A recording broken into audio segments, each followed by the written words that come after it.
வணக்கங்க. இன்றைக்கி பாருங்கள், நம்ம மாடி தோட்டத்தில் கொஞ்சம் வேலை நடந்துகிட்ருக்கு.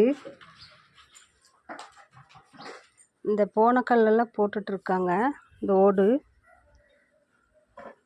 நம்ம மாடி எப்படி இருக்கு பாருங்கள். எப்படி இருந்தேன்னா இப்படி ஆயிட்டே.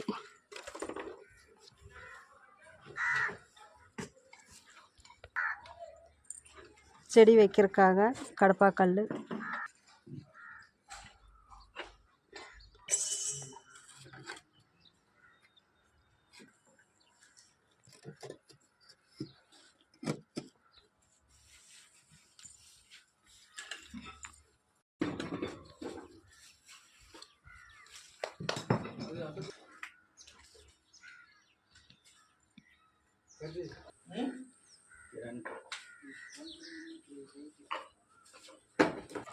அவ்வளோதான். பிடிச்சிருந்தா லைக் பண்ணுங்கள். பாய்.